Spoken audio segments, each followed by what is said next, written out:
بسم اللہ الرحمن الرحیم۔ آج کی اس ویڈیو میں ہم آپ کو شیر کا واقعہ سنائیں گے جس نے 10 محرم کو حضرت امام حسین کی لاش مبارک کی حفاظت کی۔ امام حسین نے اسے بچپن میں پالا تھا لیکن اس کو کیوں آزاد کیا اور پھر میدان کربلا میں کس طرح پہنچا۔ پیارے دوستو، امام حسین نے ایک چھوٹا سا شیر پال رکھا تھا جس کا نام ابو الحارث تھا، کیونکہ امام حسین کا گھر مسجد کے سامنے تھا۔ وہ شیر باہر بیٹھا رہتا تھا۔ وقت گزرتا گیا، وہ شیر جوان ہو گیا۔ کچھ صحابیوں کو اس سے ڈر لگتا تھا اور سوچا کہ اس شیر کو مدینے میں نہیں رہنا چاہیے۔ وہ صحابی نبی کریم صلی اللہ علیہ وآلہ وسلم کی خدمت میں حاضر ہوئے اور کہنے لگے، یا رسول اللہ، حسین کا شیر جوان ہو گیا ہے، اس سے ہمیں ڈر لگتا ہے کہ وہ ہمیں کاٹ نہ لے۔ پیارے نبی نے فرمایا، کل تم کو یہ شیر مدینے میں نظر نہیں آئے گا۔ نبی پاک نے حسین سے فرمایا، بیٹا حسین، آپ کا شیر بہت بڑا ہو گیا ہے۔ آپ کے نانا کے صحابی اس سے ڈرتے ہیں، وہ نماز کے لیے نہیں آ رہے۔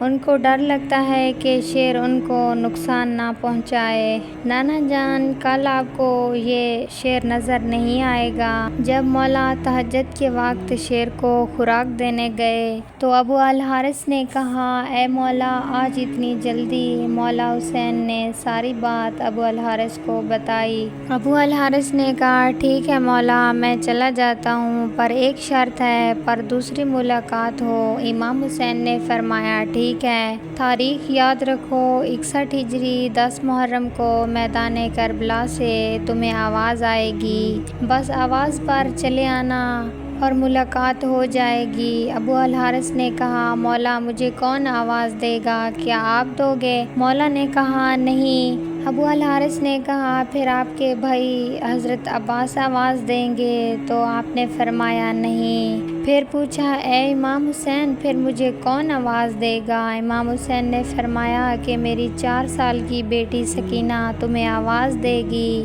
یا آپ کو اماں فیضہ آواز دے گی۔ عاشورے کے دن جب بی بی فیضہ نے ابو الحارث کو آواز دی، اے ابو الحارث، جلدی آ، میرے بابا کی لاش پر گھوڑے دوڑ رہے ہیں۔ مگر افسوس، جب ابو الحارث کربلا کے میدان میں پہنچے اس وقت امام حسین کی لاش مبارک 7 حصوں میں تقسیم ہو چکی تھی۔ ادریس بن عبداللہ کہتے ہیں، جب امام حسین شہید ہو گئے اور عمر سعد کے لشکر نے لاشائے اقدس کو دوبارہ پامال کرنا چاہا، بی بی فیضہ نے اس شیر کو آواز دی کہ اے ابو الحارث۔ شیر نے اپنا سر اٹھایا۔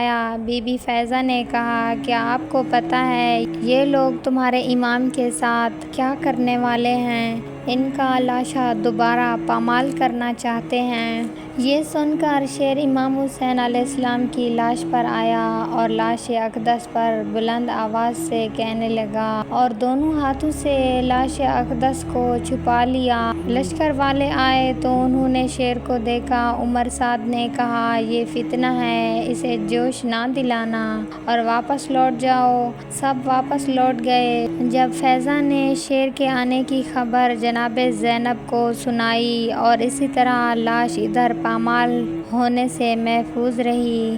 یہ شیر مولا علی کا پالا ہوا تھا جو خاندان نبوت کا وفادار تھا۔ رسول صلی اللہ علیہ وآلہ وسلم نے اپنی زندگی میں بی بی فیضہ علیہ السلام کو 3 دعاؤں کی سہولت بخشی تھی۔ واقعہ کربلا پیش آنے سے پہلے وہ 2 دعائیں مانگ چکی تھی، جو تیسری دعا انہوں نے واقعہ کربلا کے لیے سنبھال رکھی تھی۔ لاشا امام حسین کو دوبارہ پامال ہونے سے بچانے والا ابو الحارث یعنی شیر فیضہ کو بلوانا تھا۔